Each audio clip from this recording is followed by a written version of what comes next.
because I showed the world how to be great. Before you came along, these people loved me. I was the man of the people. I can't even think about all of the shit I did to fit in. Past hard to watch like a fucking scary movie. I'm always happy to meet somebody that never knew me. Change for the better, hope niggas are living through me. I put it all on the wax so the people can know the true me. Hard to remain sane when the people you love the most is what's causing the damn pain. Y'all beef by the same thing, we ain't playing the same game. It's all for my fam name. She the girl of your fucking dreams, but to me she a plain Jane. You dipper and ball man, I duck when them calls came. This that higher level thinking. I'm the type to jump the fuck off for the shit before it's sinking. Not here for no new shit, my game slight to boost it. Ain't I don't have to prove shit. Rockstar fight the fool shit. My movie, this the new script. I want a life with no bullshit, nigga. I know on these news clips. That's why I dap him and move quick. Won't be around when they move switch. Won't be around when they lose clips. Won't be around for they lose lips. Might be the reason they pull shit. Yeah.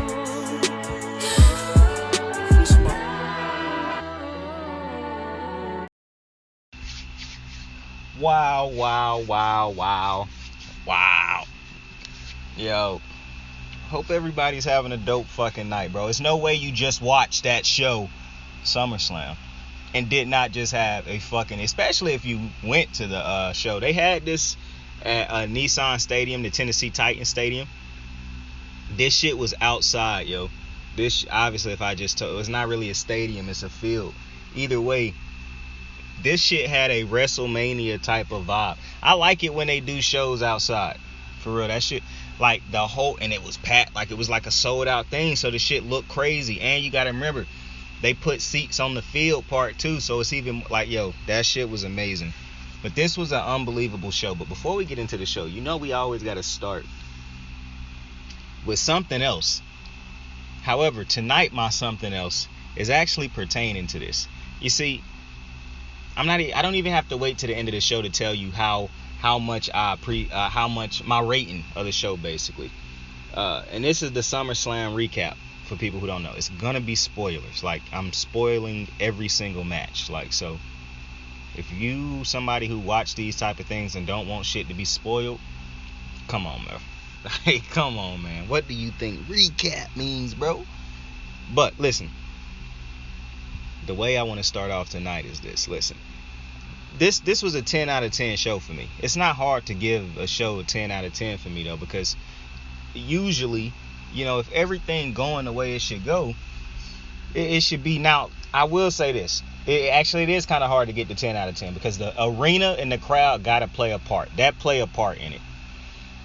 And it's sometimes, some pay-per-views, the crowd and the arena don't feel like it feel during the big pay-per-views like SummerSlam, WrestleMania. But when you have those events that have those type of arenas where the crowd is into it, like the Chicago show a couple months back, the pay-per-view they did in Chicago, the crowd made that shit feel huge. Like, to me, that was the best show they had so far this year up until SummerSlam. SummerSlam was fucking amazing. But this is why I wanted to start off with this. I think it's a 10 out of 10, a 5 out of 5, whatever you want to grade it. It was a perfect show for me. It was every single match on the show a perfect match? No. And we'll get to some of that. But for the most part, yeah, everything went like smooth, great. I was thoroughly entertained. I couldn't take my eyes off of the show. But I want to say something, bro. Because, you know, you'll have people who say they'll nitpick a lot of different things in the show. I know the different parts people will get irritated by and they'll choose to hone in on. And I can just already hear different, you know, YouTubers and people who do this shit for a living who make far more money doing it than me, because I don't make any money doing it right now, but that's neither here nor there. I can already see them having multiple problems with this show. And you see, I saw a lot of this on Twitter tonight also, like, oh, you can tell the show been taken over by Triple H now, no more Vince, no. And I just don't know why people want to focus on that so heavy. Like, you take away from what you could, like, it's easy for somebody like me to enjoy the show because I love this shit. I love everything about wrestling, and I don't let the things that I'm not supposed to pay attention to, that I might still have access to pay attention to, distract me from the overall thing. I don't have a favorite in which I can say if he or she loses, I'm going to hate the product. I don't do that type of shit. I don't have a wrestler where if this wrestler don't win, then I'm blaming Vince. I'm blaming creative. I'm going to hate the whole show. No. I love WWE wrestling. WWE entertainment. Worldwide wrestling entertainment. I love this shit because it's not just about Roman being big or Ronda or one of the favorites, Charlotte. It's not about that. It's about all of the things that come with this. Wrestlers working together to make each other better, to tell great stories, to put on 5-star matches, to put on absolute spectacles. Like, if you allow yourself to become so distracted and irritated by things that don't truly matter, if you try to find ways to hate the product rather than just enjoying, because I truly believe a lot of people done got to the point where they forgot why they even started watching this, and now they hate watch it, and that's a shame, because tonight was a phenomenal show if you allowed it to be that. If you didn't come into the show already hating this or wanting this to be bad or feeling some type of way about that. Like, if you, like, example, I know a Liv fan who said if she lost tonight, the title, they would have hated like WWE and all yada yada yada. That's an ugly way to be. Bro, I love Roman. I wouldn't have been mad if Roman had a loss. I like a lot of wrestlers on the fucking card, bro.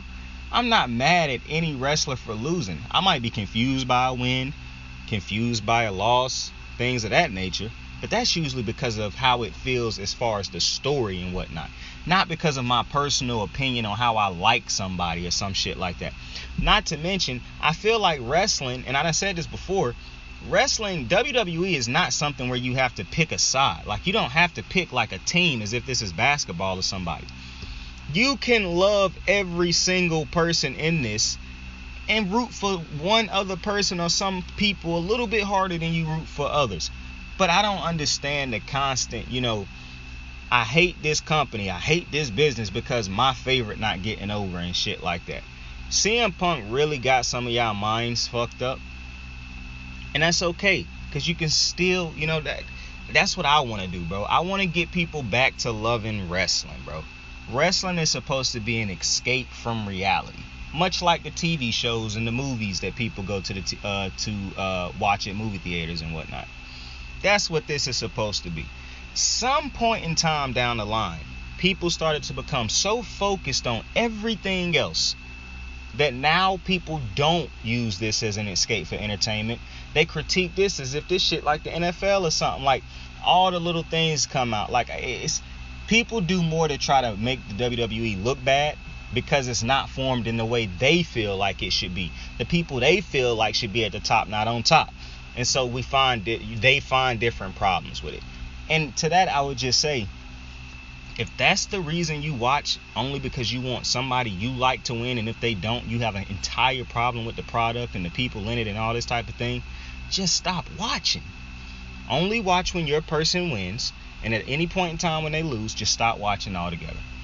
Because there's no point in watching this shit and hating it and fucking up your experience from experiencing something like what happened tonight. This was absolutely amazing.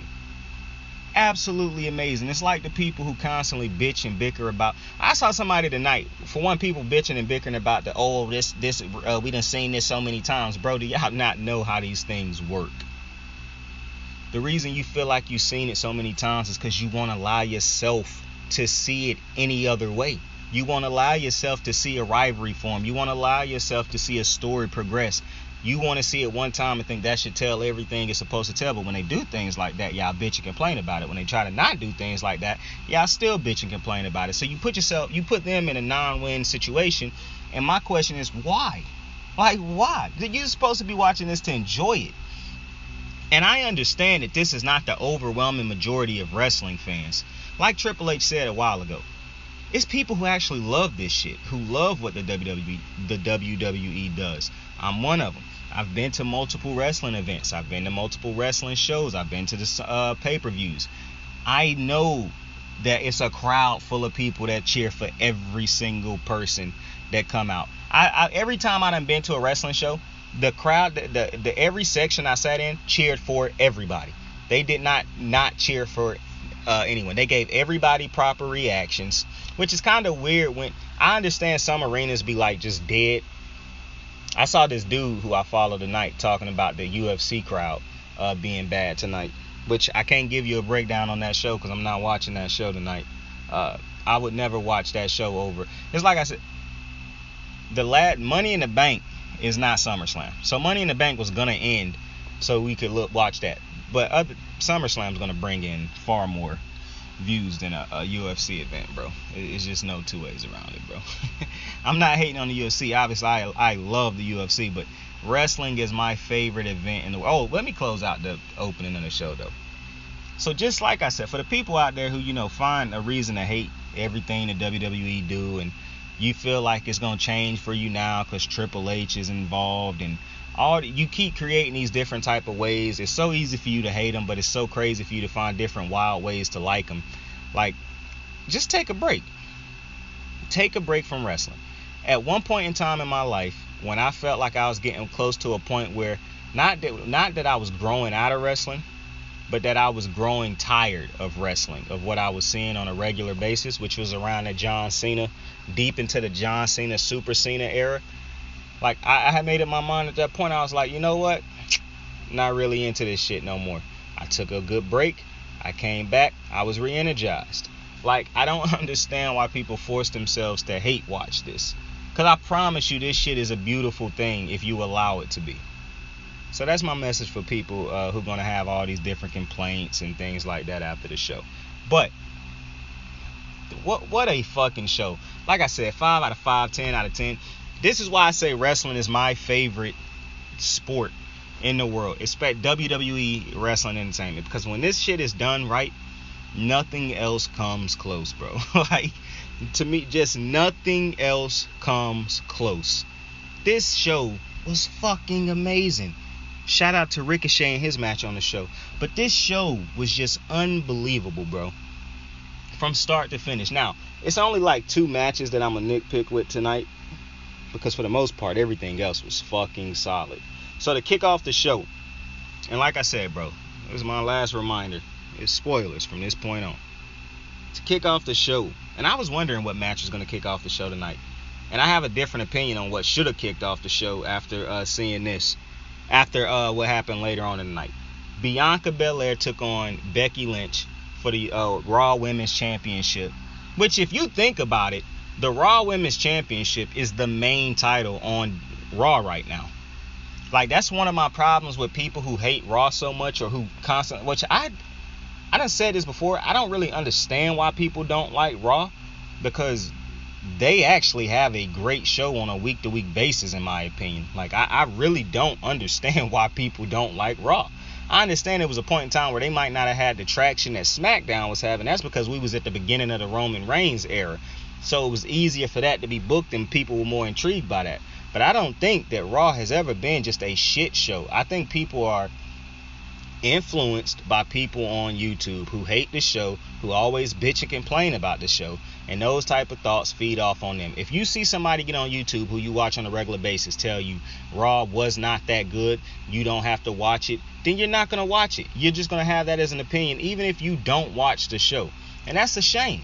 But like I was saying, Raw's main title right now is basically the United States Championship and the Raw Women's Championship, because there's no, like, because the titles being combined with Roman, there is no main, like, outside of those 2 titles, there's no other title, and the tag team titles aren't on that show either. So I think Raw got like 2 titles on it right now, 2 championships. That's pretty crazy.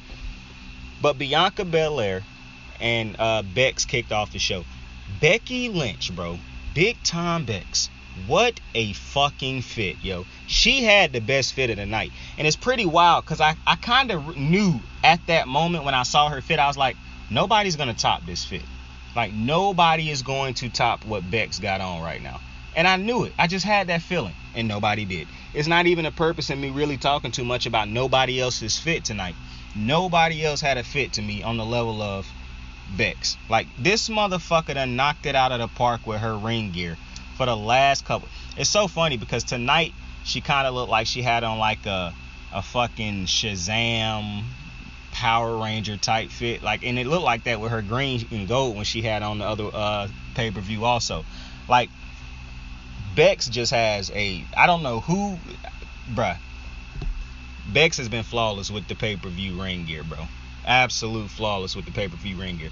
But this was a fire match, and you had to know that this was gonna. For one, once I knew that this was the match that was gonna kick off the show, I already knew it was gonna be flames to start the show. On top of that, this definitely had a WrestleMania feel, bro. But on top of that, you got two absolute fucking legends, two absolute fucking goats. I hope this ain't the end of their rivalry. This is just a break in it for right now. And I'm pretty sure Becks turned face tonight. But it'll be so easy for Becks to turn back heel, because Becks really hasn't been a heel. You know what I'm saying? She's been more of an antagonizer to Bianca than she's been a heel the last couple months, because everybody loved Becks. And when you become the type of character that Becks is, with the type of evolution she done seen, because if you think about it, she in that space with a Charlotte, Sasha if she ever come back, a Roman, the Usos, the New Day, like, these are superstars who are certified. Like, it don't matter how, they are always big time. You put them in any match, it's gonna feel big. They can always fight for a main title. Like, these are people who are established. They don't have to do shit else. They can retire right now. The Miz, they can retire right now and be Hall of Famers. Bayley, which we're gonna get to in a couple minutes. But though that's the, you know, that's where Becks is right now. And I know I saw the quote where Seth Rollins said that he think that Becks is the GOAT. I don't agree with that. I think Charlotte is the GOAT.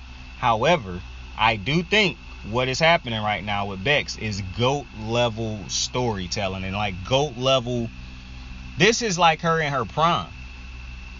Like, I know some people think when you losing it's impossible to be in your prime, but this is different in the WWE. Becks is definitely in her prime, right? I would say she is more so in her prime right now than Bianca, because I don't even think we done seen the greatest of Bianca. I think this feud between these two can get even better down the line, but it's necessary to take these type of breaks in between feuds, especially when you don't have the complete roster of talent that you would want to put up against Bianca on a routine basis, which will probably be fixed after the night. But so these two had a great back and forth match. I don't want to completely tell you everything that happened in the match, but what I will say is it was a lot of great counter wrestling going on early in this match, bro. Like a lot of great counter wrestling going on. I thought I was watching the Sasha Banks exhibition out that bit, because you know how I feel. Sasha is the best counter wrestler in WWE history. Nobody can put together as many smooth ass transitions and counters as, not transitions, but counters in two different transitions like Sasha. Tonight, Becks and Bianca was on their shit. Bianca had this one counter where she was hanging outside of the ring, like kind of outside the ring, and Becks was about to do the like leg drop off the top rope, and Bianca caught her and turned it into a power bomb. I'm like, yo, this shit is magnificent. And then Becks had a fucking counter where she countered Bianca from the KOD into the disarmor, which, like I continue to say, the disarm her is a fire ass name for a wrestling move. I know when you say it fast, it's like the disarmor, but if you slow it down, it's the disarm her. Absolute flame play on words right there. But it was a transition into that, from the KOD into that, which was absolutely masterful. These two women tore the fucking roof off of a stadium that didn't have a roof on it. As corny as that sounds, but it's not too many matches you're gonna find. I'm thinking of the opening match between the Usos a couple years ago. I think it was the Usos and the New Day, I believe. You're not gonna find too many matches to kick off a show that's this great. This was an unbelievable match. Before I get to the end of this match, however, I have a legitimate question, because I thought about this when Becks was coming out. What is the difference between Becky Lynch and Charlotte Flair? I have to know, because as somebody who loved both of them, obviously I done been a huge Charlotte Flair fan for a very long time. I am a huge Becky Lynch fan now, but while I was always a fan, because like I said, I love every wrestler because I want them all to be great. I hadn't been a fan of hers like I am now, because I absolutely love Becks.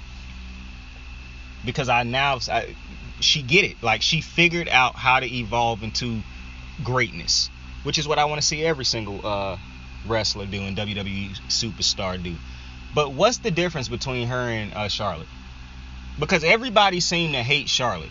Everybody seemed to say, oh, she always in the title picture. Oh, she always getting opportunities. Oh, she always beating people who we think she should put over. Oh, like, it's always this complaining. But Becks and Charlotte are the same fucking type characters at this point. And they've been that for a while now. They are always at the top of the mountain. Not to mention, I think it's absurd that people actually believe that in a company where you have a Charlotte Flair or a Becky Lynch, that they should never always be at the top of the mountain. That's insane to me, because those are two of the absolute best out of men and women at what they do. You remember I said on the SmackDown breakdown last night, Drew McIntyre's problem to me is he does not really progress stories. Like, he is who he is. He hasn't evolved past, I am Drew McIntyre, I'm a big dude. Like, in order for most people to beat me, they're going to have to use some underhanded out-the-ring tactic. He probably haven't lost clean in a number of years at this point. Like, Drew McIntyre, he live in that area of, if he not competing for the main title, he really not doing nothing else. So he only live in that space, but I don't think that's beneficial for him to live in that space right now, because I don't truly think Drew done earned the right to only live in that space. And I know it's wild hearing somebody say he haven't earned the right to live in that space. Look at his career right now and all his accomplishments and all we done seen him be and become and all this shit, right? Look at Bianca. I mean, not Bianca. Look at Charlotte and Becky. It's a reason why they can live where they live at. We done seen, and then maybe it's a bias because we didn't get to see Drew stick out that ugly moment in his career because he got released. He became big time when he left. He came back and he was jacked. But they haven't really got off of that. The same Drew that was Drew when he got back is the same Drew we seen. Obviously, they had a slow start when he was with Shane and all this shit. But he done mostly been the same person. We done seen the evolutions, the peaks and valleys, the highs and lows of Sasha Banks, of a Bayley, of a Charlotte Flair, of a Becky Lynch. Like, we done seen those. That's why they can live in that space of, they never have to not be in a space of competing for a championship, because they've earned that right. We done seen them get to the point where this is where they belong. Not to mention, they make it feel bigger.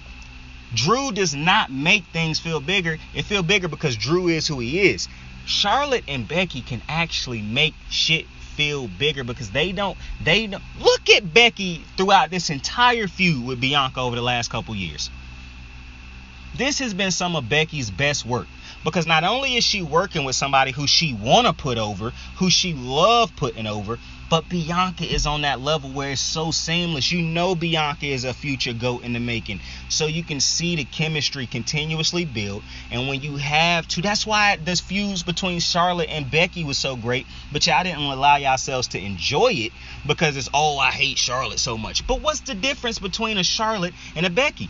Because you hate Charlotte, but you wanted Becky to become what Charlotte is. And then you started hating Becky. But Becky now has gotten into that space, much like Charlotte, where you just respect the fuck out of them because you understand what they mean, not to just women's wrestling, to wrestling period, but yes, more importantly to women's wrestling.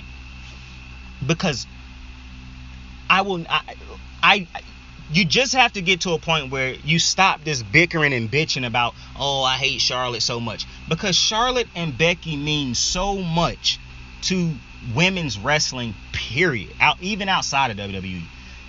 Any little girl growing up is going to want to be a Sasha Banks, a Bayley, a Charlotte, a Becky, a Bianca, because of how great they are. So You can't have this attitude of, oh, I hate seeing Charlotte succeed. You need to see Charlotte succeed because that's what make it even bigger when Becky beat her, when Bianca beat her, when Sasha beat her, if she ever come back, and all the other greats. So I just wanted to ask that question. Like, what is the difference between Becks and Charlotte? Because I get tired of hearing the people constantly bitch and complain. And I really think one of the biggest problems, and one of the other reasons I stopped watching these YouTube channels of other wrestling shows, because I just got to find the ones that actually love the WWE, bro. Not too many of them actually love the WWE. They love talking about it, making money off of it, but they don't actually love the product. I love this shit. But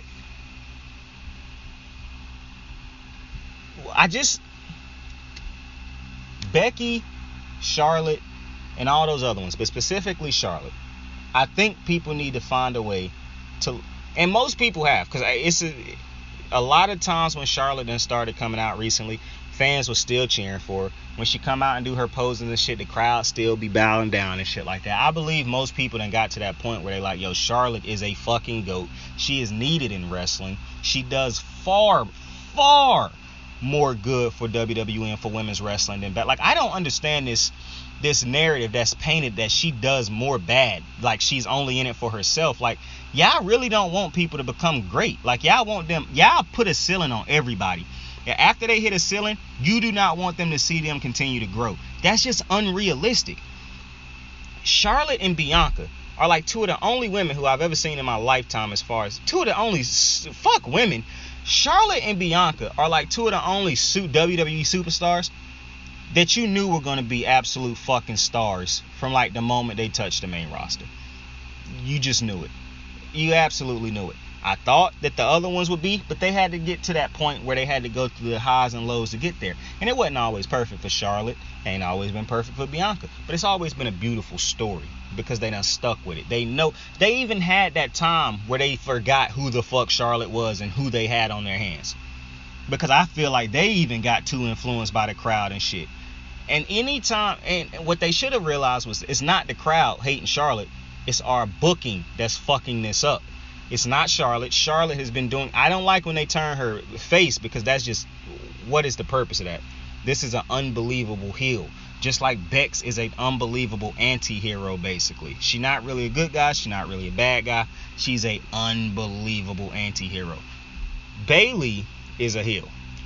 Bayley is an anti-hero also. I think Bayley can be a phenomenal heel, but she also done shown she can just be an unbelievable anti-hero. The only one out of the horsewomen who I think they have, who I really couldn't put my finger on is a heel or a face, is Sasha. As unbelievably great as she is, she the only one who's consistently had troubles with, is she a heel or is she a face, because she switched more than the Big Show. If somebody have a complaint about Sasha's career, that could be the only one. But I think one of the reasons she been a bad face to me is because even when she a face, she still sound like she a heel. And I appreciate that she don't never sound like, oh, jolly gee whiz, I'm just so happy to be your guy. I'm glad she don't run off like that. But it just, she don't really ever sound like a face to me. She always does. Well, except for when she was feuding with Charlotte. Like when she was feuding with Charlotte back in the day on Raw, that was some of Sasha's best babyface work, bro. Like, dead ass. I don't think she done ever hit those type of babyface heights. Because, bro, obviously her and Charlotte was feeding off of each other's energy. They knew they was creating history. But you really didn't know. You figured Charlotte was going to be great, and we figured Sasha was going to be great. But at the time, the fact that they was really, like, it really wasn't it. Like, it's easier to get a reaction out of the crowd now because of the work that Sasha, Becky, Charlotte done put in for us. You know what I'm saying? Those type of matches that Charlotte and Sasha was having on Raw back in the day, they was having pay-per-view matches on Raw. I still remember Charlotte losing her title in Charlotte on Raw to a armbar. What did Sasha hit her with a submission move under, like, one of those you walking up the ramps, those little like things that help you walk. I can't remember what it's called, but I still remember how crazy that match was. And I'm thinking to myself while watching that match, I'm like, yo, this is a pay-per-view match that they gave us for free on Raw. One day women everywhere who get into wrestling are going to appreciate these type of matches that Charlotte and Sasha was putting on. Like, I feel like some of these YouTube channels don't do enough of praising Charlotte Flair. They love to feed into this audience of we hate Charlotte Flair. Oh, she too overused. How can you look at her and not appreciate what the fuck she's been for wrestling, like you do for a Becky Lynch, like you do for a Sasha Banks? It feels like the only time you want to appreciate somebody is if you feel like they aren't being appreciated by WWE. Because you feel like WWE likes Charlotte, you don't like Charlotte. How wild is that? Because this is one of the greatest wrestlers of all time. As is Becky. Like, I just don't get it. But nonetheless, this was a phenomenal match. The transition at the end of this match from the Spanish Fly, because Becky wanted to go for like her rock bottom off the top rope because she had already hit it, but she didn't get the pin off of it. She go to the top rope to try to hit it, but Bianca countered it into a Spanish Fly, and as soon as she hit the Spanish Fly, she popped back up and hit a KOD.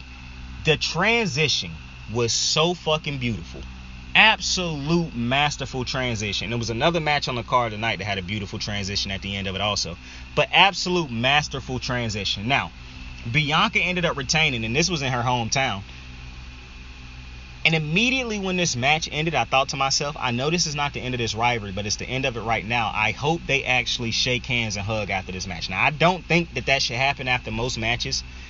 It happened after this one. And I was praying. I was hoping, please don't let Becky do something crazy right now. Please don't let Becky. Because I understand it's a time to continue to push Becky as that heel. But it's also a time to actually soak in a moment and appreciate what the fuck we've just done. Becky and Bianca deserved that moment to hug it out, to whisper whatever the fuck they was whispering in each other's ears. Because take a bow, ladies. You motherfuckers just absolutely killed it. One of the best opening matches on a show I've ever seen. These two worked too great together to break this up. And this is a beautiful thing because Becky has found her new Charlotte in Bianca.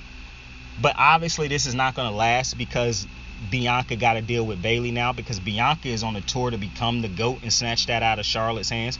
I done told y'all, somebody in WWE thinking the exact way I'm thinking, because she got Charlotte. I mean, she already done beat Sasha.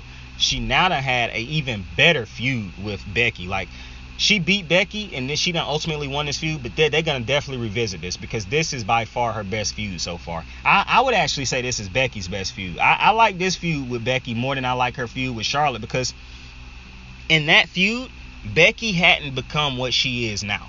She was great in that feud with Charlotte, but a lot of times in that feud, it felt like she was forcing it. You know what I'm saying? She was saying things that weren't necessarily true because she wasn't as great as Charlotte, in my opinion, at that time. She wasn't on the level of a Charlotte at that point in time. And you could say it was because of opportunities or whatever. I just didn't think she had fully developed into her yet. Not her as in Charlotte, but her as in her. You know how I'd be like, I'm him? That's what I'm talking about. After this feud with Becky, with Bianca, since she done came back at SummerSlam, last year or whatever, this has been some of her absolute, in my opinion, her best work. From her on the mic skills, her in the ring skills, the in-betweens from when she not facing Bianca to when she still putting on great matches and great energy as far as her other feuds. And this is what I'm talking about. When I talk about the tag team championship division, how when the titles come off of the Usos or the New Day, it become a dead division because nobody knows what to do after they feud against those two teams, because those two teams are the ones that actually do most of the work in the rivalry, because they are the ones who get the reaction from the crowd. They are the ones who give you the reaction from the crowd. They are the ones who can correct all type of blunders and mistakes and missteps because of how over they are with the crowd. And how nobody looks at it. You put the titles on another team and immediately they fight somebody else and they're like, well, this is a good team, but they ain't the Usos. They ain't the New Day. Well, Becky Lynch, at one point in time when she was the man, once she wasn't fighting Charlotte, all her other feuds felt like, oh, well, they good, but they ain't Charlotte.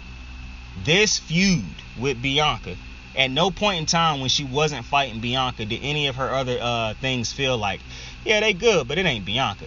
Yes, she said that because that's who had what she wanted and she understood it great. But it never felt like she competed and and did these things in a, yeah, they good, but I'm not going to give my energy to this like I would Bianca. No, she gave every single thing she did throughout this whole feud and this time all her energy. And I appreciate that. That's one of the reasons I love Becks and one of the reasons she one of the GOATs of the game.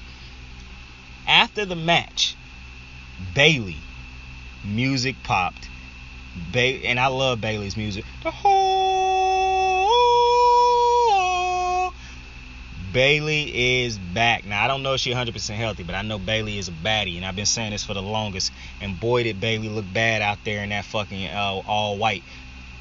Still, nobody fucking looked better than fucking Becks with the off the fucking chain gear, bro. I'm telling you, Becks done hit a different level, bro. Like Egyptian god mode type shit, bro. The fit I cannot express to you enough how fire Becks' fit was. Is that with her hair too? Becks just gets it, bro. But Bayley is back, and she brought out Io Shirai, and she brought out Dakota Kai. I haven't watched too much Dakota Kai. I have watched Dakota Kai when she was with NXT. I don't watch a shit ton of Io Shirai, so I already know what to expect from Io Shirai. I've been watching Io Shirai for a while. But I hadn't really paid too much attention to Dakota Kai in a minute. I know she haven't been with the WWE, I don't think, or in NXT for a minute. But and Io Shirai just left like a year ago or whatever, or graduated basically out of NXT. But so the beauty in bringing, so obviously Bayley back, that's huge. The beauty in starting a feud with Bianca and Bayley, which if you remember back to WrestleMania, I already said the next feud for Bianca, the next big huge feud for her will eventually be Bayley, because the WWE knows that it's Sasha, Becks, Bayley, Charlotte. She is the one. She is going to take out all of those three women. I'm telling you right now. That's why I know Charlotte haven't hit her peak yet, because it's crazy when you think you done seen the greatest you can see out of these women, and you realize because of who Bianca is, she's going to bring out even more greatness out of all of these women.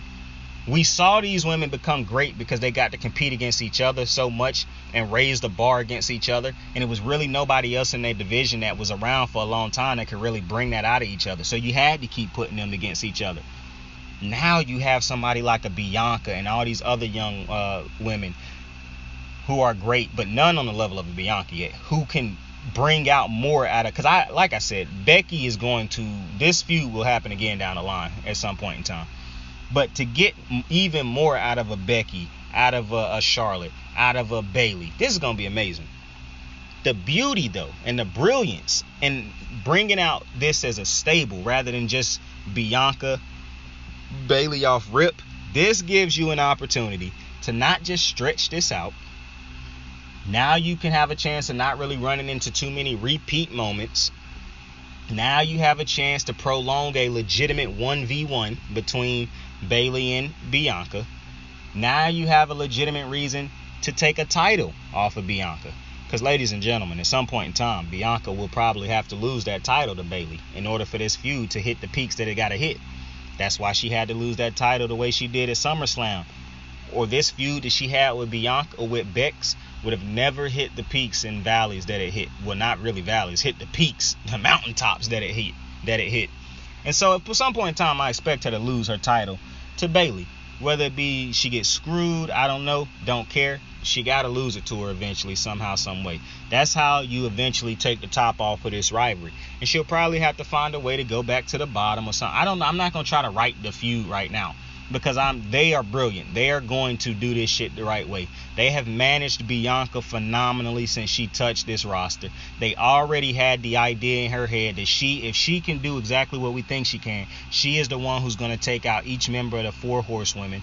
Like, it just writes itself when you have somebody. She is what Drew McIntyre was supposed to be all those years ago when everybody was like, this is the one chosen by Vince McMahon.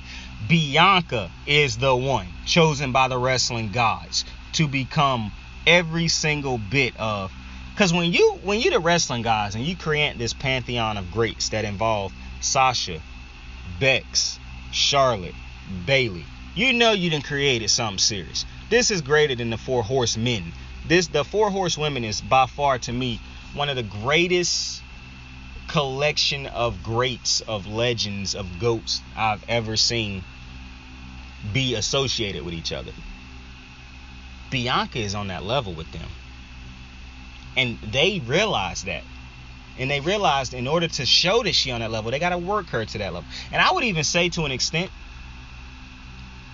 it might be a little bit easier to book Bianca to get to. Now, you can slip up and fuck it up. But it might be a little bit easier. Like I said, everything it's only easier for everybody because of off the backs of what the women before them did. And I know some people get mad that I said off the backs of Bianca. I mean, off of Sasha and Charlotte. And I understand it was Trish Stratus and Lita and all those other women before them. I get that. The Maurices. I get that. I wasn't trying to be disrespectful. I was just making a point with those women specifically. But this was a great way to start off the show. I'm happy Bayley is back. I love the Io Shirai is on the top, is on the main roster now. I'm interested to see where this feud go, because Bianca, it looked like she was finna have a 3-on-1 beatdown, and Becky came back in to stand side by side with Bianca, bro. That was absolutely one of the... I'm not gonna lie. The Bianca and Becky moment might be one of the most beautiful moments in wrestling history to me. I'm not gonna lie. What I felt when I saw those two acknowledge each other at the end of the match, hug each other, and then Becky came back to stand side by side with her, I legitimately thought to myself, like, you couldn't write this better in a fucking Marvel movie or in a Hollywood movie, because after a rivalry like that, after two greats pick up their swords and go to war with each other for this long and have such a great war, all you can do at the end of it is respect each other. That's it. And you got to understand that one day we will pick up our swords, we'll regather our health, and one day we will fight again. A new war will be had. But at the end of this war, it's nothing you can do but absolutely have nothing but respect for each other and what they've done. I absolutely think this is one of the most beautiful moments I've ever seen in the WWE as long as I've been watching. With the way people thought that Undertaker moment felt. The first time when he left the gloves was pretty lit. But I was kind of irritated at that point because I thought he should have done that even sooner, because his matches weren't good anymore. Like, I saw the Undertaker my whole life basically. He wasn't putting on good matches no more. There was a lot of botches, and I didn't even care that he wasn't putting on good matches. He was working with people who couldn't help him put on good matches either, and he was a health concern every time he got done with a match. Like, you didn't know if this motherfucker was gonna be able to leave on his own or on a stretcher. But no disrespect to him. I felt the way people felt in those moments right now when he left his gloves. That's how I felt with this. Like, Bianca and Becky hugging should be framed and put on their walls in their house. Dead ass. Like, that's how I feel. And then it should be like another picture in the corner of that picture with them standing side by side against Bayley now. To me, that's just an iconic moment for one of the most iconic rivalries I can remember in my lifetime. And I've seen a lot of great rivalries. And that's how I know this one isn't over. Because it's too much storytelling and juice left in this story to be told. The way you get back to this rivalry is when both characters evolve again. You can't rush evolution, and they right where they need to be right now. But eventually they will hit an evolution again. It'll be time for them to find a new way to evolve. And when they do, their paths will eventually cross again. It's wrestling, baby. It writes itself, and that's the beauty in all of it. Now, the next match of the night was the Miz and Logan Paul, and my God, was this a fucking banger. I'm gonna tell you something, man.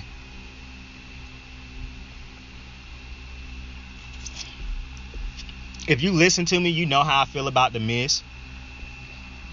I absolutely love the Miz and everything he stands for. He is phenomenal for wrestling. And he embodied a lot of things that I think you could teach people, even outside of wrestling, on how to be successful in life and just how to be, happy with oneself by never accepting anything less than what you feel like you deserve.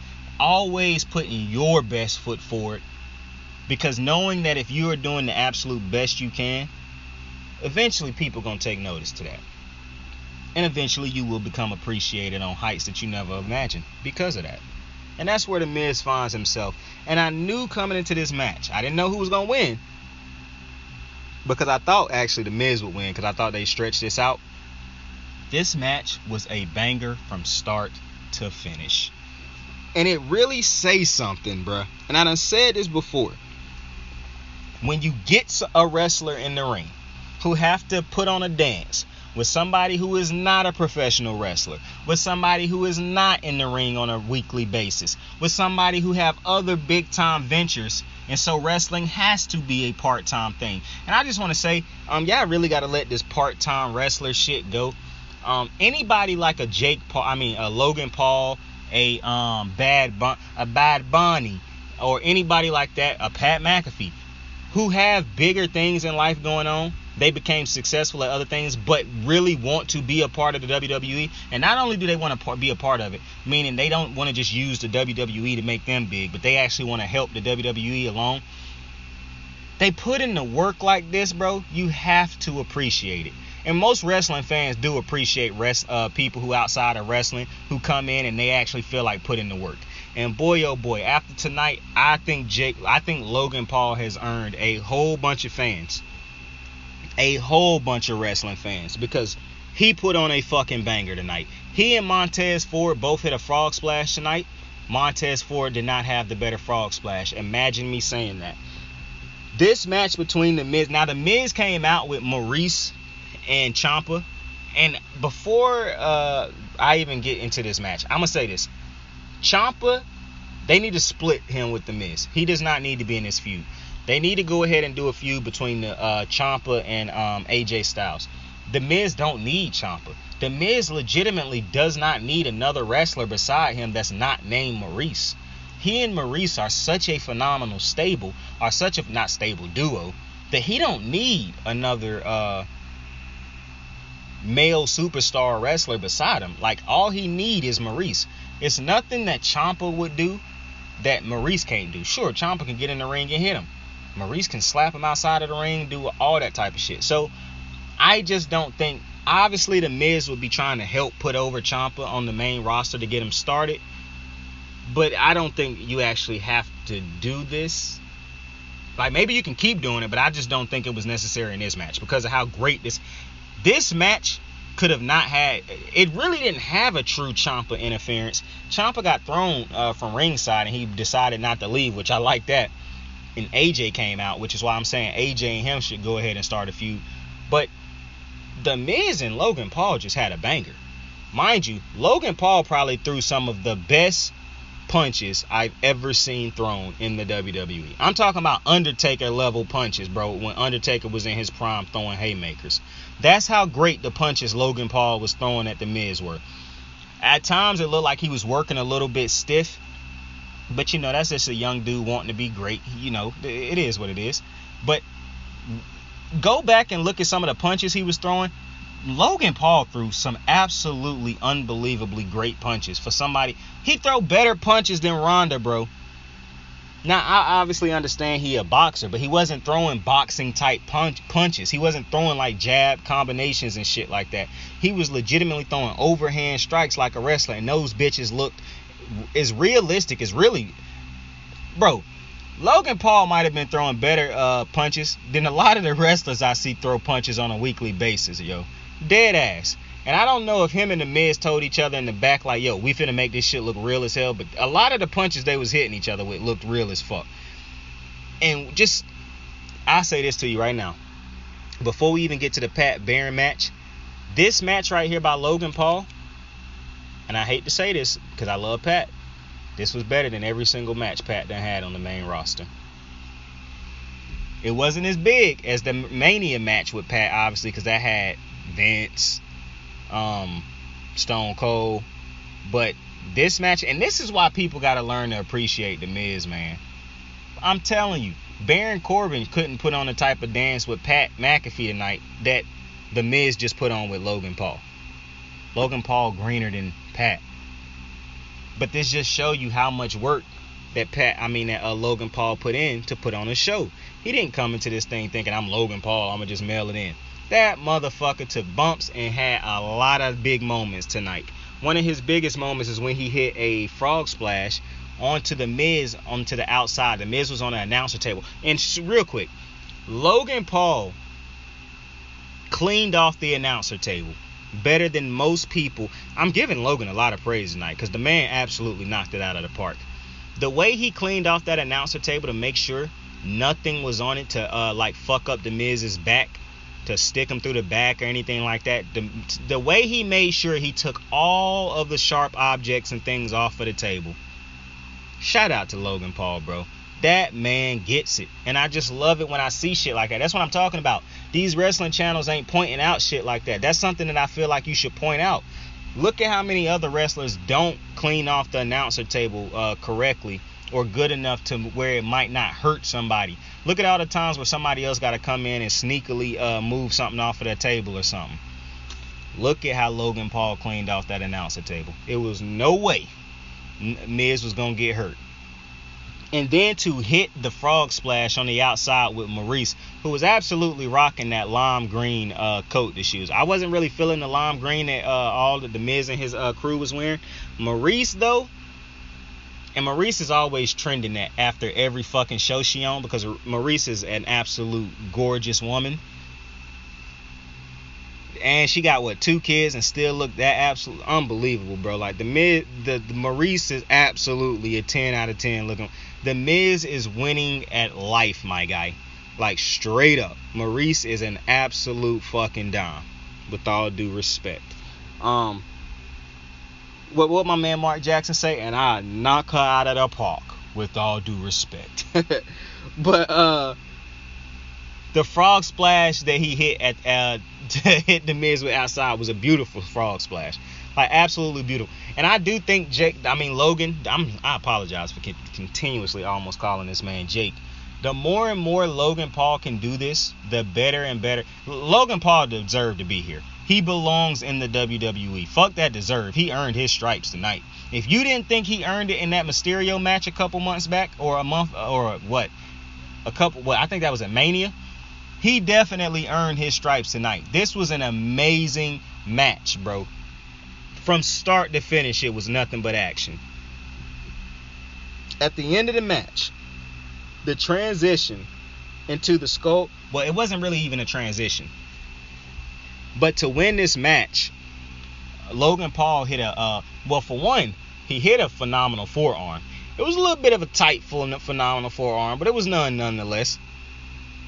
But to win this match, he hit a beautiful skull-crushing finale. Like a beautiful skull-crushing finale to pick up the dub. And this is why I love The Miz. The Miz just gets it.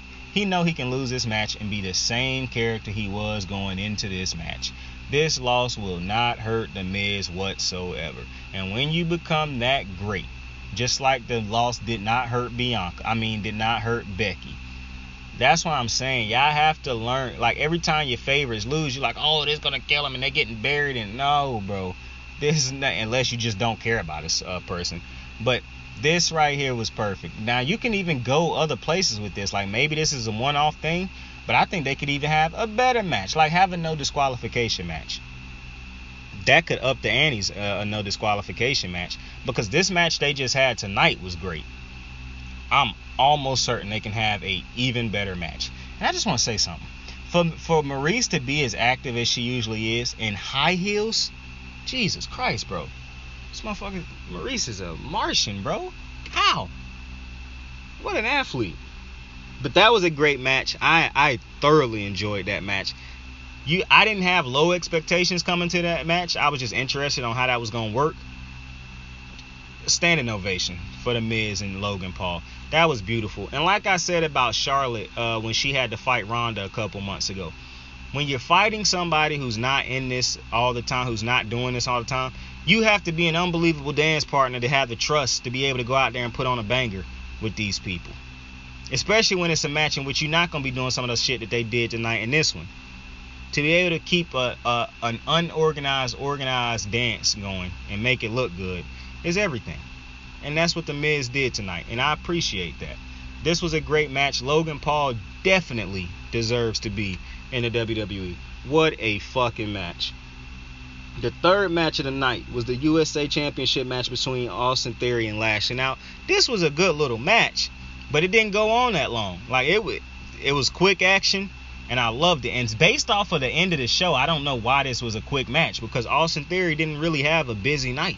They could have went longer with this match, but I guess because you had other matches on the card that already had took a, like, because the opening match that opening segment went a while with Becks and Bianca, so I can understand having to shorten this a little bit. But you know, they had a good match. It wasn't the match they had at the previous pay-per-view because it wasn't as long as that one, but this one was quick and did exactly what it needed to do. Lashley ended up having a counter where he picked Theory up and then just dropped this motherfucker down into a hurt lock. And Theory is hilarious, bro. This dude tapped out so quick. I'm glad they changed Lashley's tights from those ugly ass red and black ones to the gold and black ones now, but I really do wish he'd go back to single colored tights with just like different color accents on it, but that's neither here nor there. Bobby ends up winning this match with a hurt lock. When he won this match, now I never at no point in time thought Theory was gonna win, cash in and win tonight, but I actually was. Like, when he lost this match, when this match ended as quick as it did, like it didn't go longer than like 6 minutes, I was like, okay, maybe he gonna have a busy night. I would end up being wrong. Nonetheless, Bobby looked great. He got a great reaction from the crowd, so all is good. The fourth match of the night, the Mysterios took on the Judgment Day. Now this is interesting because, you know, bruh. Okay, so basically, this was a no disqualification tag team match, but you had to tag each other in. That does not make sense. If it's no disqualification, I don't have to tag myself in. I don't have to stand outside on the apron. It's no disqualification. I can be in this ring as long as I want to, and you can't do anything about it because it's no disqualification. For some reason, though, and this is what I'm talking about when WWE create matches that kind of fuck themselves with the wild stipulations, this should have just been a 2-on-2 no disqualification match, turbo tag, where it's no tags, it's just both dudes is in at the same time, and let the mayhem commence. Because they tried to put a restraining order on a match that should have been chaos, it kind of fucked the match up, in my opinion. Especially because it just... So Dom was getting his ass beat for a good portion of this match, and I said to myself, Rey Mysterio really don't fuck with his son like that, because he could just go in and help him right now. Nothing will happen. This is a no disqualification tag team match. He never did.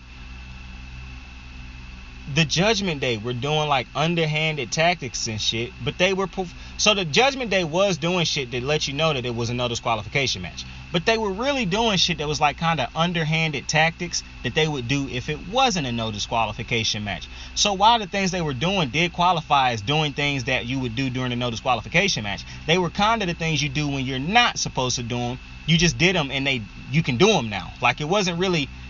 The only thing that they did that made this feel like a no disqualification match is when Finn tried to use the chair, which he tried to use in a non-disqualification, in a disqualification match type of match. He tried to use it like that. Ray took it, and then Ray started using it as if this was a no disqualification match. But he only hit Bro on the back with it once. So I'm like, what was the purpose of this being a no disqualification match? This literally did not need to be a no disqualification match. You want to know why it was? Because they needed Edge to come in at the end and spear Finn Balor and Damien Priest. That's the only reason that this was a no disqualification match, because they needed a reason for the Mysterios to pick up a win off of that. And I don't even mind Edge coming back, to be honest with you, because when you took Edge away and brought in Finn Balor to the Judgment Day, you figured it was going to go somewhere else. It has not gone where you thought it was going to go. So you might as well bring Edge back and do what you got to do with that. However, the Mysterios gained nothing from this. Judgment Day really gained nothing from this. This didn't work all the way around for me. My biggest problem wasn't even this match. Well, I did have a problem with the match because it just made no sense to me. But the biggest thing with this, one of my biggest gripes that I came out of this match thinking to myself, Damien Priest is way too big to not wrestle like a big dude at any point in time at all. And maybe I'm tripping, But Damien Priest's entire moveset is as if he is somebody who is like 6'2", 6'3", not somebody who like 6'6", 6'7". Like, his moveset does not contain damn near any impactful big man moves. Even the boot that he hit tonight didn't feel like a big boot, like a Baron Corbin would deliver or an Undertaker would deliver. Like, I'm so confused why you are that big. And I'm not even saying his arsenal and his entire moveset need to be big man based. But what is the purpose of having a dude that big who is never going to use his height to his advantage, his size to his advantage? Like, the man don't perform no big time moves, bro. He do as many aerial moves as fucking Rey Mysterio in them. Like, I don't understand why his moveset is so against his size, basically. Like, bro, if Damien Priest grew a beard and had a moveset that favored, he could keep the moves he got, but just add big man moves to his moveset, he would take off. You're not pushing somebody to the moon that look like Damien Priest but don't have the moveset to match. Like, his moveset, for one, his mic skills ain't the greatest, but I don't even care about that right now. It's hard to get past what he do in the ring. Yeah, he a great in the ring competitor, but his moveset does nothing for his character. Seth's moveset makes sense. It complements him. AJ's moveset complements him. Bro, Rhea's moveset, Finn's moveset complements them. Damien Priest feel like a dude with an off moveset.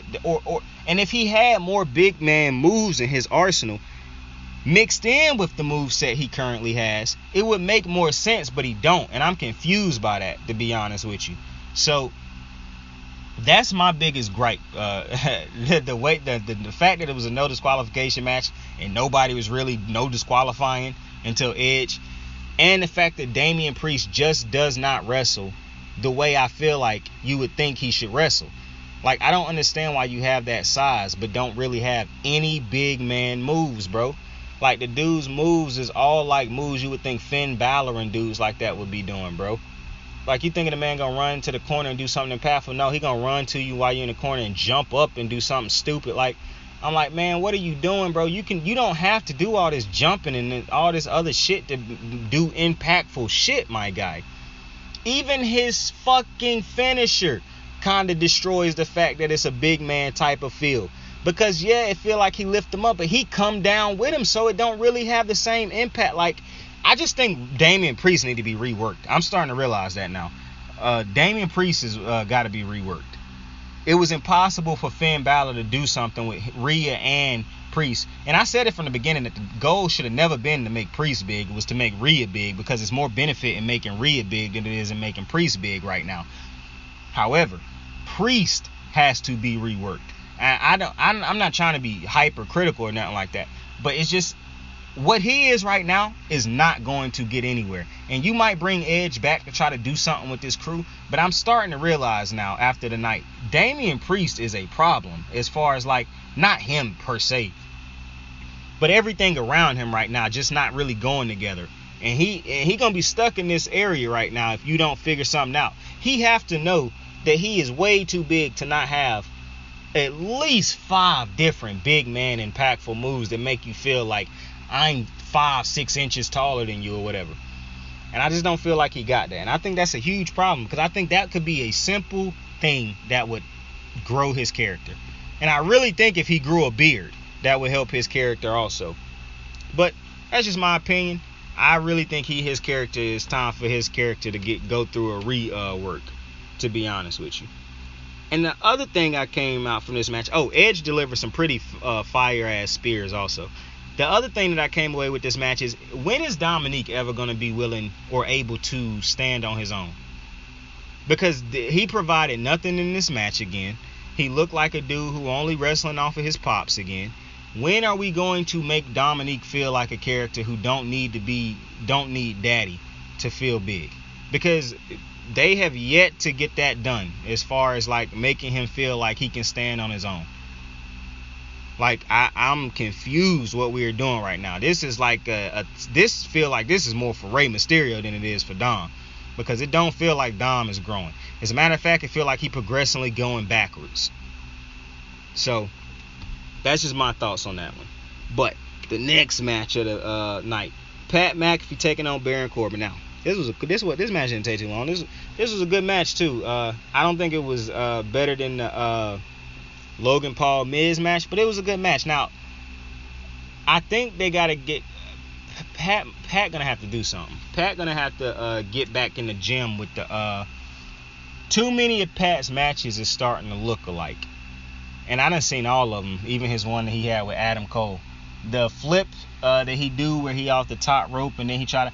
Baron Corbin, when he hit that flip, came off the top rope and hit that motherfucker with a double missile drop kick. That shit was hilarious. But I'm glad that happened because WWE have to realize we can't keep booking Pat the same every time he wrestles. Now, I also don't think Pat should have won tonight. Pat ended up winning this match off of... Oh, he punted Baron in the nuts when the ref was kind of fucked up. And then he ended up winning. I don't think Pat should have won this match. For one, we are heavily misusing, or the WWE is heavily misusing Baron Corbin, or Happy Corbin right now.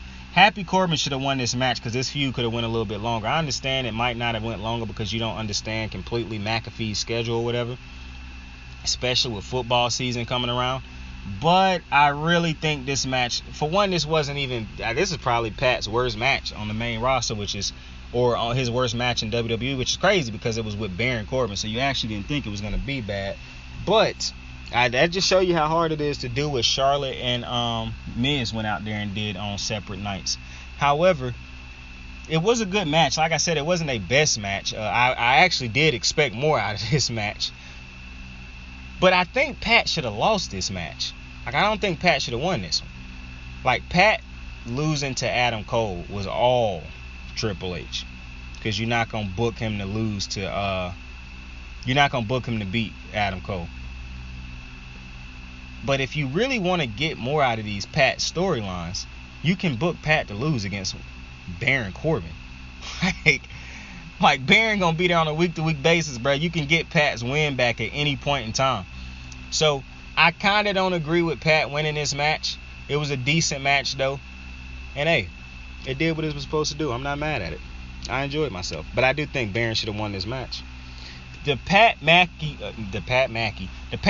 entrance, though, as Baron was coming out, a choir in the back just started singing Bum-Ass Corbin when Pat came out.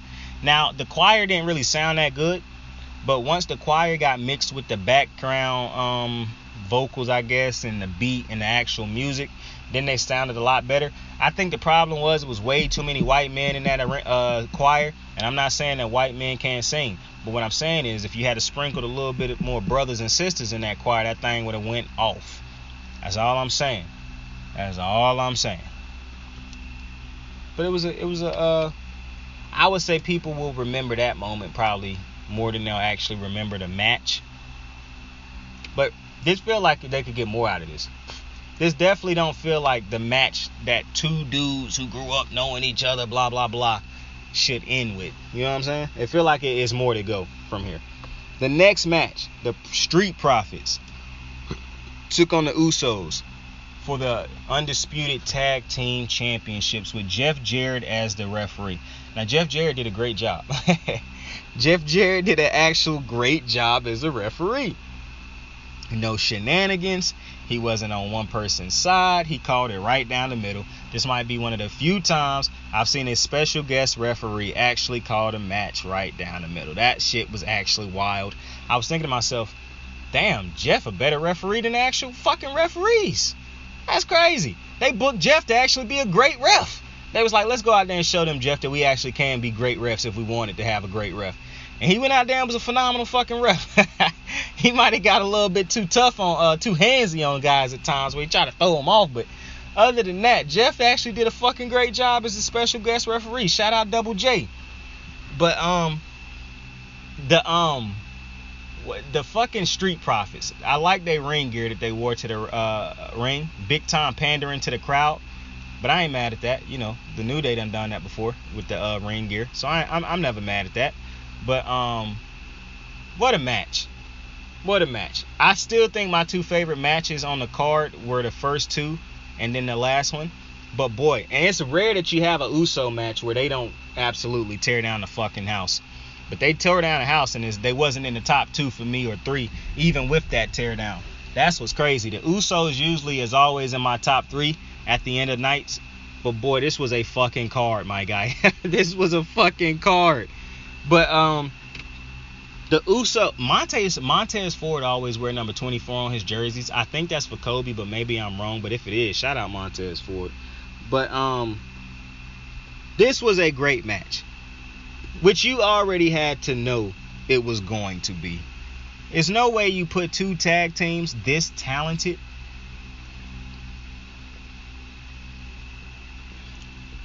in the same ring together and not expect them to make magic. It just, you knew this was going to be a certified banger. At one point in time in this match,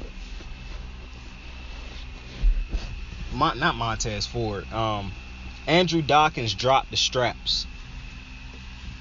My boy, my guy, you gotta drop the straps with far more enthusiasm than that. And I know you got it, because you're a very enthusiastic wrestler. You got energy. I know a lot of people only act like Montez Ford got a ton of energy, but I know you got a lot of energy too, my guy. You have to drop the straps at a far more aggressive feel than that. Got to. Like, the dropping of the straps was far too tamed. You gotta go out of control when you drop the straps, bro. Get the ropes a little, like, you know what I'm saying? You gotta go crazy when you drop the straps, my guy. That's just future reference for my guy Dawkins. But this match ended up first off, Dawkins and Montez had a double team move where Dawkins basically tackled, like, just absolutely obliterated one of the Usos into Montez. Montez caught him and then did a suplex on him. That shit was tough. I like how they use Dawkins, bro. Dawkins don't really get enough credit, in my opinion, for how great he is. Like, I get it. Montez is unbelievable. But I don't see, as much as I rave about Montez in the past, and I think Montez is going to be a great single star right now, I actually think Dawkins is the better of the two.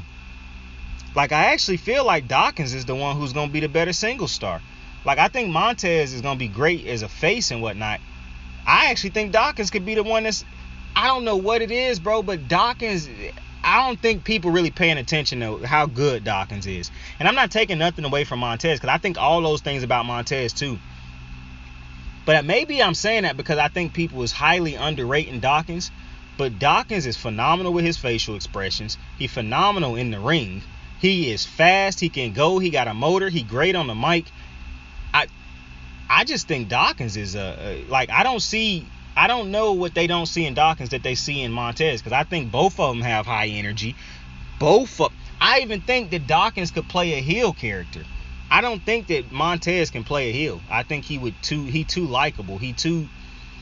It's not even that he's too likable, bro. It's just that I don't feel like he would ever fall or into a heel type of role. Whereas Dawkins, I can see a heel in him, and he ain't even never played a heel so far on the roster. But I love both of them. I don't know where they go from right here after losing this match, because they got popped with 2 massive ass super kicks and then hit with the 1D.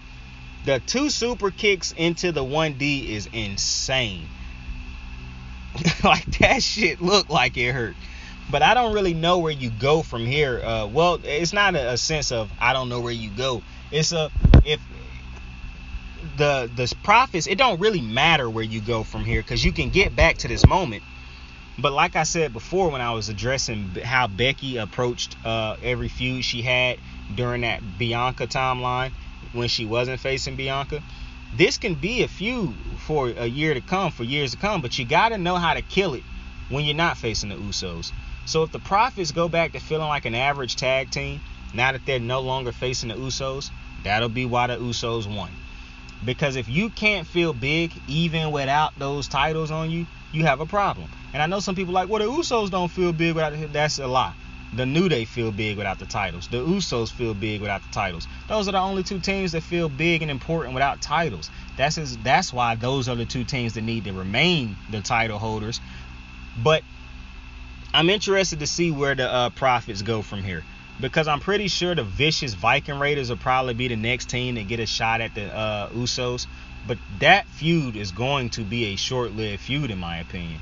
Like, I don't think, for one, you're dealing with two heel factions. Not to mention, the New Day, the Usos are a heel faction. However, the crowd like the new Usos because they done garnered the respect of the crowd. So the crowd gonna cheer for them regardless. The Viking Raiders, to me, they just not moving it. For one, you're not taking the titles off of the Usos for the Viking Raiders. I was talking to my homie tonight during the Roman match, and he was like, who you think gonna win this match? And I was like, I don't know who gonna win it. But I was like, the only thing that would shock me, I said the only thing that would not shock me is Roman retaining. If Roman does not retain, everything else that happens will shock me if he ain't the one who leave out of here with those titles. For the simple reason, Roman and the Usos have not hit their peaks. I understand we might look at them and think, oh, they got all the gold, so they definitely done hit the heights that they can hit. I don't think they've hit the heights that they can hit. Roman Reigns had a phenomenal feud with Brock Lesnar, and we'll get to that match when we get to it. But the bloodline has not hit their heights. They have not hit their peaks. I'm telling you, the peak of the bloodline, the Usos, and this is just reality. I know I say this a lot, but this is just a reality, and you'll appreciate me one day when you actually see it happen. The Usos should not lose those titles to a team not named the New Day. Because it's not a team in the WWE. Like I feel about Roman Reigns, you cannot justifiably tell me there's anybody on the roster right now that could justifiably beat Roman Reigns and it be believable. And you're not going to do to him what you did to Ronda Rousey on later tonight, which I'll talk about in a minute. But it's no team on the roster, aside from the New Day, that you could justifiably say could beat the Usos for this time, because we're not in an era of just tag team titles and heavyweight titles and universal titles no more. This big game hunting now. These are undisputed championships now. They feel bigger because of the men who are holding them, making them feel bigger. So now they have that aura. You ain't taking those titles off of those men and degrading them by putting them on people who cannot carry them the way these men can. The only tag team that you know for a fact can carry these tag teams title, the undisputed tag titles, the way the Usos are carrying them right now. The only other team that you could put those titles on and could have the exact same run, if not better than the Usos are having right now, is the New Day. And they know that. And so I don't think that the Usos should lose those titles unless it's to the New Day. And they definitely shouldn't lose those titles before we get a matchup between the New Day and these two teams. And it's important for the tag team division to have that rivalry, to have that feud renewed. Because you cannot have an undisputed championship and have the two teams that did so much for the tag team division over the past decade not be both fighting for that. It's cool that the Usos have it. That's the team that was supposed to win that title first, either them or the New Day. You cannot have a team outside of the New Day take that title off of them. You just can't do it, in my opinion. Because there's no team in the WWE that is to the tag team division what the Usos and the New Day are. And it's no tag team, as much as I love the Profits, and as many good teams as there are, no tag team in WWE right now is on the Usos level aside from the New Day. And the beauty in the New Day is they haven't even been booked dominantly over the past month. But because they are as great as they are, they could literally be back on a heater within a week. That's how great the New Day are. That's how easy it is to book them, because those dudes and the Usos are generational. So I do not want to see a tag team take these titles off of these dudes until they have a proper feud with the New Day. And I feel like the WWE have to know that. Like, they have to realize that we cannot miss this opportunity. And we haven't had New Day Usos in a long time. So when that come back around, as it should, it better, bro. I pray the WWE do not blow this. Because I love how you building the Usos. This is one of the greatest I think the greatest tag teams I've ever seen in my lifetime in WWE is the New Day and the Usos. 1A and 1A. It ain't no 1B. Those are both the two greatest of all time. It ain't no, they both in first place. When I talk about the tag team division, tag team wrestling, I'm going to start off by talking about the Usos and the New Day. The New Day and the Usos. There's no two ways around it. I'll further into other things after that, but those are the two teams that I'm starting off with because of what they've meant in my lifetime to the tag team division. So it'll be a big disappointment, in my opinion, if we don't get to see those two teams take on each other for those undisputed tag team titles. But it was a great match, and I hope, like I said, I don't know where exactly the profits go after this. And I hope it ain't people out there that's pissed off that they lost, because I don't think that they should have won. Like I said, you don't ruin this type of legendary run just to ruin it. It have to make sense to take the titles off of the Usos. You're no longer in a situation where, oh, this dude hot right now, let's take it off the title off of him. Oh, she's hot right now, let's take the title off of such and such. Sometimes the champion is much more important than the challenger because of what the champion got going on. So the challenger have to get to a point where he feel like she deserved to take a championship off of said person. And that's how it should be. I like that the WWE is building and continuing to groom and whatever you want to call it, their superstar level talent, their apex level talent. That's exactly what you're supposed to do. This is exactly how you make your champion and your top people feel big. And plus it makes sense. It's not just meaningless dubs and shit. It actually makes sense. So that was another great fucking match, and I'm happy with the outcome. Now after this, Matt Riddle slid into the ring. I don't know where the fuck he came from, but he slid into the ring.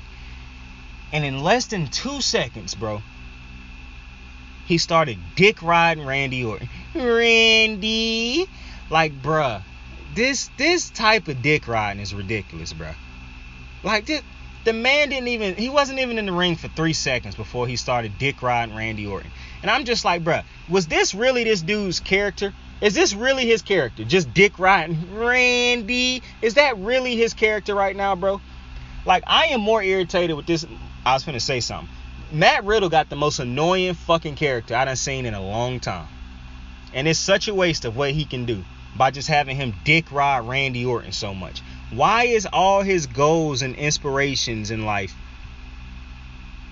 to do shit for Randy? To make Randy proud? Like, what is going on? What is going on? But after you got past him dick riding Randy again, he called out Seth Rollins. Now, he not medically cleared to wrestle. But Seth still came out with this orange apricot, whatever color you want to call it, shirt on. And he delivered another peace of mind to Matt Riddle. And I'm happy, bruh. I literally tweeted, bruh, break this motherfucker's neck, Seth. Because this dick riding is unreal at this point, bro.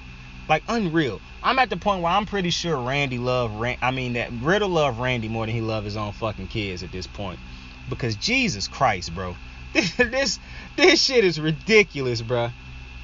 Randy, like, bruh, stop the dick eating, my guy. But the next match of the fucking night, man. Oh, man. Let me get serious for a second. Ronda Rousey, Liv Morgan. Now, Ronda Rousey ended up losing this match, but fuck this match. You remember when I said, I don't mean fuck this match. I want to go back to when Ronda Rousey lost her title to Liv Morgan. And I remember the night after WrestleMania. After that show. I remember on that show and the SmackDown after. Now, I don't know if those videos still up, because I had some videos flagged by the WWE, and I don't know if I re-uploaded those videos or if they taken down by now. I'm not sure.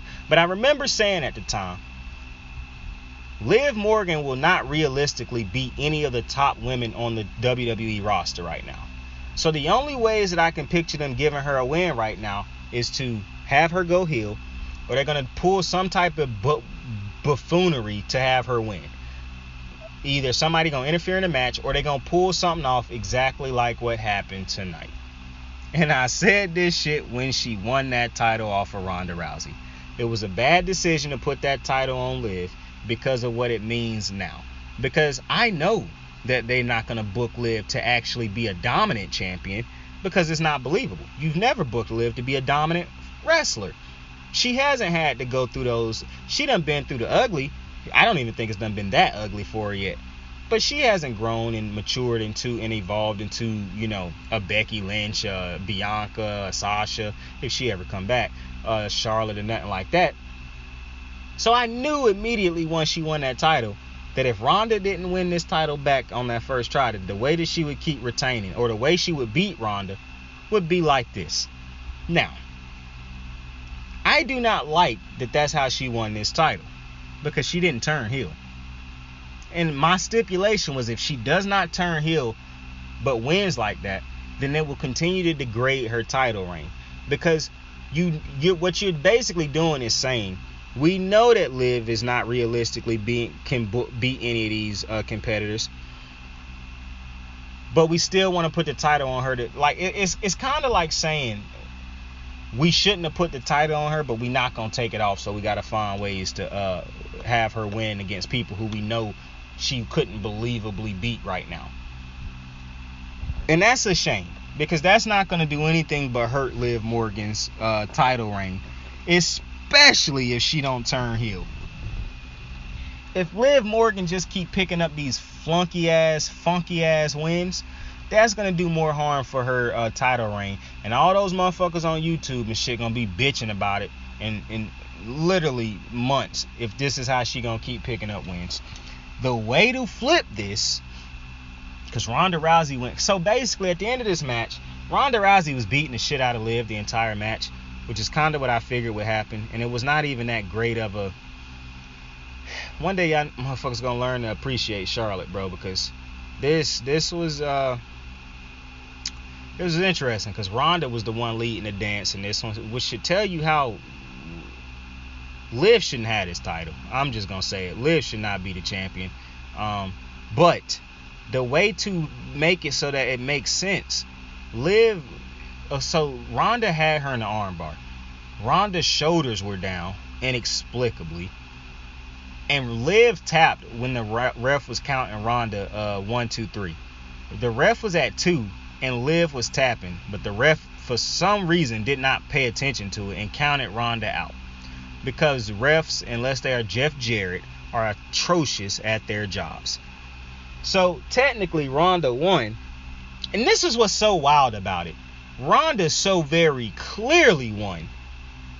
Like, it wasn't even like the shit that happened for the New Day and the where the New Day, I mean not the New Day, where the Usos had Buddy's arms off the mat and whatnot.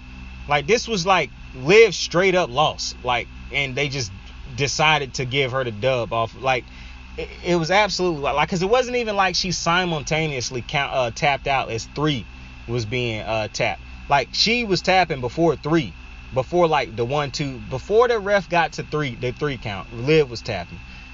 So to me, that undermines the win even more, because it's like, we know Ronda definitely won now. Now the way that you the way that you can flip this and make this work, Liv have to turn heel. Liv at the end of the match rode out of the ring and she smiled. You can use that moment to turn her into an ultimate opportunist type of champion like Edge was. You don't have to have her getting clean wins. You don't have to have her truly being able to beat none of the top competitors, because you didn't believe Edge could when he was the ultimate opportunist. When he was the ultimate opportunist. You can legitimately build Liv like that, but she can't be a face no more. You got to turn her into a heel. Plus, you have Bianca as a top face in the company. You just turned Becky face. It's no reason why you should not be turned. Now, I know after Ronda flipped out after the match, and rightfully so, because that's just a goofy ass call. People might think, okay, Ronda turned heel. I actually don't think that you can say that what Ronda did wasn't even heel. You can say she just had a blow up because, like, she won the match, she got screwed, she just was pissed off after the match. Liv Morgan can be turned into a heel off of this. You could easily use this as just Ronda just blew up, she was frustrated, she knew she won, she got screwed. It happens. Anybody in her position would have done it. Liv Morgan can actually turn this into an ultimate opportunist heel type shit and brag about this the next time we see her. Like, oh, Ronda, I still pinned you. Like, she could legitimately become Liv Morgan now. You can start fucking, because this old pretty white girl, she got a different color tongue based off of whatever she was eating or what. This shit really tiresome and old, and I'm gonna win because I want to be champion more than Ronda and blah blah blah. All that shit is whack, bro. That's whack. This right here, turning her heel, this works. This right here you can build off of. This shit where it's, oh, jolly gee whiz, I'm just so happy to be here, my passion. That shit's tired out for me. That's gonna tire out other fans and eventually too. You get Liv more, and ultimately to me this don't do shit for Liv if she's not going to turn heel. All you doing is creating a bunch of people on Twitter to bitch about, oh, Liv's reign was trash, she never really got real. If she turns into a heel, she's still gonna keep those fans more than likely. But for one, if you turn her into a heel, I don't want you to have her keep getting cheered. Turn her into a heel. Actually have her do some fucked up shit. The problem is, nobody looks at Liv as a threat, and that's a problem right now. They look at her as lovable Liv. Like, oh, pretty lovable Liv. And that is the actual fucking problem. And that right there is stunting her growth. You have to force her out of that box, bro. You have to. Even if you keep her face, which just won't make sense, because this is a terrible way to win a title, keep your title if you are a face. It's just, oh my goodness gracious. This, I did not, depending on how this match play out, this is a match that I'm stuck on because I did not enjoy this match.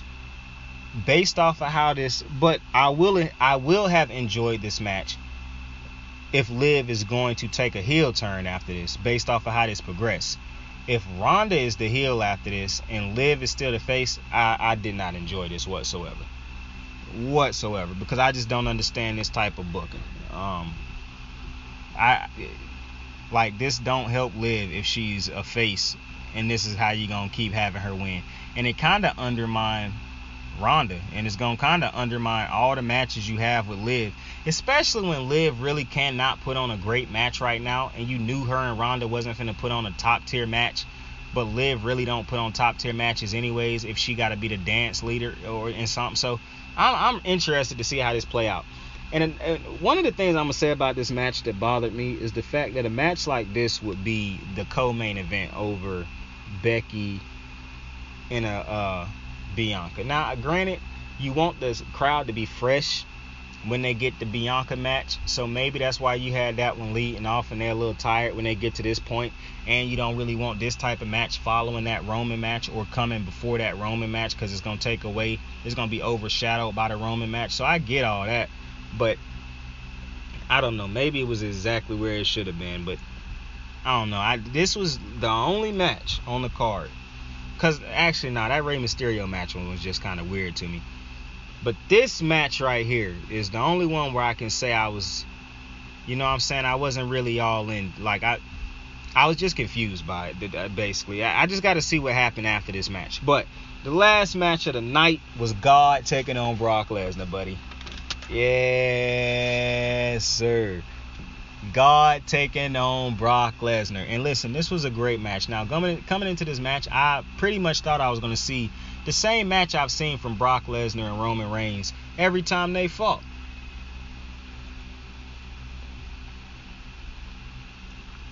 However,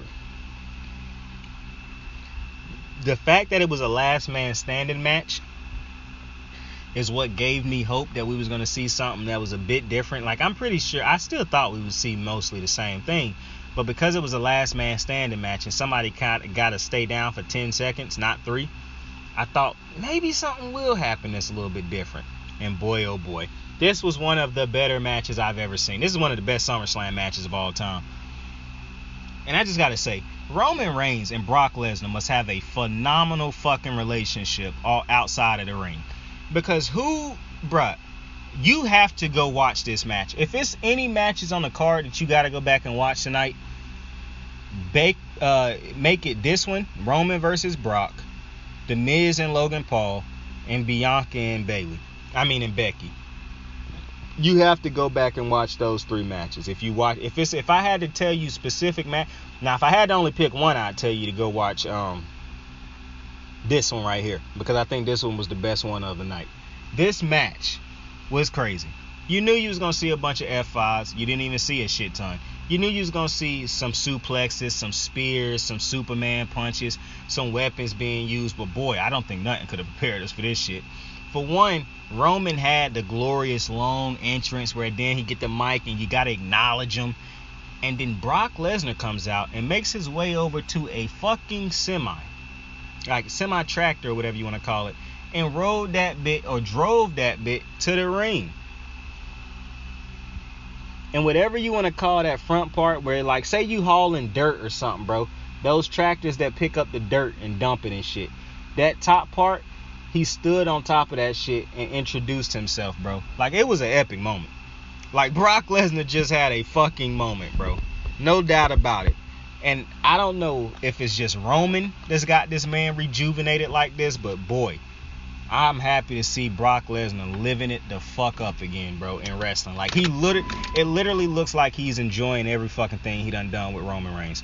And I appreciate that. And my homeboy was wondering, like, he thought Brock might have won because he was like, bro, is they really going to keep bringing Brock back to lose to Roman? And he was like, I mean, they may be, because they did it with Brock for so long that Roman put him over. And it's so special to me, these type of moments, exactly like he was saying when he thought it, because Roman did eventually end up winning this match. I'm not going to ruin this whole match for you. I don't feel like I ruined most of these matches. Like, I done told you the outcomes and some of the things that done happened, but for the most part, I'm not going to ruin the match. You can go watch the match so you can see most of the shit that happened. There was a lot of great moments in this match, but one of the best moments of this match is when Brock took his tractor and lifted up the fucking ring, bro.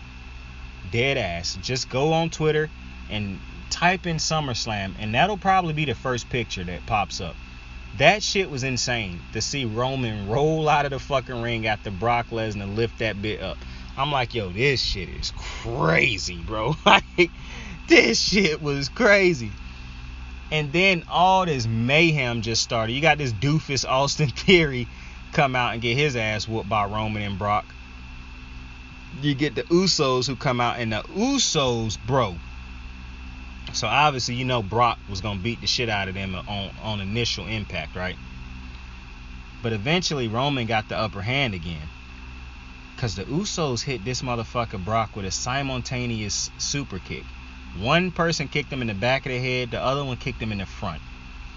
I don't know who coming up with these super kick spots for the Usos, but fucking take a bow. These motherfuckers gotta have the best super kick spots in wrestling right now. But after they delivered that super kick, or those insane super kicks, Roman Reigns clocked him with both titles, hit him with a spear, I think, and he ended up they buried this motherfucker under a whole bunch of stuff. Roman climbed on top of that bit like it was Pride Rock and held his hand up high as he retained his championships, and still the WWE undisputed universal heavyweight champion, Roman Reigns. And it was a glorious moment. This goof type. It's funny because Wise Man got put through a table and he looked like he was dead for the entire match after that, bro. That shit was hilarious. But fuck Brock for putting his hands on Wise Man like that, bro. Why you had to do that man like that, bro? That man like a senior citizen and you putting your hands on him like that, bro? I don't really appreciate that. But that's neither here nor there. At the end of the day, you got to go check out that match. That was absolutely beautiful. This was a coordinate, bro. And it's just so beautiful to me to see how full circle these things come. For so long, we watched Roman Reigns, even if it wasn't what they wanted at the time. He did a lot in growing Brock Lesnar's legacy.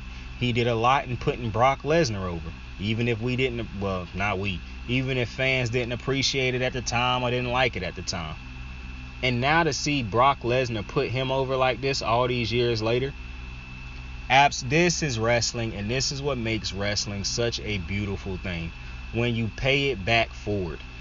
Brock Lesnar will never forget what Roman did for him all those years. And now Roman Reigns will never forget what Brock Lesnar has done for him.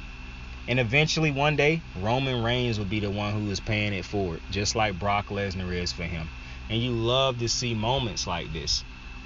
The Becks and Bianca feuds, the Charlotte and Beck feuds, the Charlotte and Sasha feuds, like the Usos and New Day feuds. To see these motherfuckers have to pay it forward after putting somebody over for so long, or somebody else putting them over for so long, to see it all come full circle, to me is just absolutely beautiful. Because this rivalry between Roman and Brock does not work if both men do not want to put each other over, don't respect each other, and don't see a vision with each other. Like, it's easy to work with somebody if you think you're better than them and you know you're gonna win the feud all the time, and you see no growth within the rivalry. You just know that this is to put you over. It's a whole different story when you're coming into it and you want each other to look great at the end of it. And Roman Reigns and Brock Lesnar can take a fucking bow. They have had one of the greatest feuds of all time, and they've saved. If this is truly the last match of this feud, which is kind of hard for me to believe after you just put on a banger like that, it's hard for me to think that that's the last time we'll ever see these two in the ring together. I don't think Brock Lesnar, and it could be the last time, because as great as Brock has been on this run, at no point in time has he felt like he was bigger than Roman Reigns. Brock Lesnar did exactly what he set out to do. Make Roman Reigns feel bigger than him. To eventually get Roman Reigns to the point where he feel bigger than Brock. To make it to the point where Roman Reigns, realistically, you believe when you see him and Brock in the ring, they are on the same level. I don't know who gonna win this. Until one point he got you to, Roman's gonna win this. Do you know how hard it is for somebody as great as Brock Lesnar to be able to sacrifice his ego and everything he about to sell for Roman Reigns like this? That man just got buried and had, like, and I understand that people would say, well, it's easy for Brock. You know, he got to beat The Undertaker and do all these great things. Why wouldn't he put over? Well, a lot of people who would have accomplished the things that Brock would have accomplished would have been like, no, I'm not putting nobody like that over. Keep having me win. No. The fact that this man has put Roman over like this, bro, and continued to put Roman over, and then was willing to look like Roman fucked him up in New York and had him bleeding. Roman had this moment standing over him. Roman can't have these moments without Brock Lesnar. I remember years ago when Dean Ambrose was complaining about Brock Lesnar not having a good match with him, like not doing more. I know Dean Ambrose was pissed off watching this match, because everything he wanted Brock to do with him, Brock continues to do with Roman Reigns. That was just absolutely beautiful. The story of Roman and Reigns and Brock Lesnar is an absolute beautiful one to me.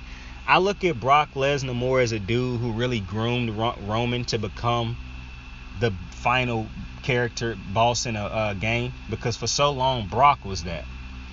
And because of all those ass beatings he gave to Roman, all those wars he gave to Roman, it then finally came to this. Like, it's just beautiful storytelling. Like I said, Roman and Brock should take a bow, because this is one of the best stories I've seen since I've been watching wrestling. But with that, everybody on SummerSlam card should take a bow. This was an unbelievable event. I loved it. I cannot wait till the next pay-per-view. The outdoor arena is undefeated. I'm telling you. If they have a pay-per-view outside, you gotta know that shit gonna be a banger. But I absolutely love this shit, man. I love wrestling, man. I thank y'all for joining me on another episode of Wrestling with Saint, the SummerSlam recap. I know this was a long one. It was a long show. Thank y'all for joining me. Tell somebody you fuck with them. Tell somebody you love them. If you did not check out some of these matches, but you just wanted to hear me break them down and tell you what happened before, and then you want to go check it out, go do that. You will not be pissed off. Again, thank you for joining me. Share the channel, man. Share it with another wrestling fan. Tell them that, hey, bro, I know a dude on YouTube who break down wrestling, bro, and he pretty good at this shit. I like what he be talking about. But I hope to see you again on another video, man. We're going to have another breakdown of wrestling on Monday Night Raw. I appreciate you for joining me. Tell somebody you fuck with them. Tell somebody you love them. Saint out. How the fuck I pay a couple card notes and ain't even whipping? How the fuck I'm putting food on the table while I ain't living? Cursed from being alone with these dreams of a happy home. So when I think it's really love, I give them anything they want. I got stupid shit I did as a kid defining me lately. When I try to open up a new chapter, they still hate me. My mental my only drug, so I'm doing this shit alone. Last time I fought depression and she got me on my zone. One bad move from thuggery, hit record from luxury. Pop said some shit that stuck with me. All it take is a mustard seed. Yesterday I copped $40 to buy those. Homie in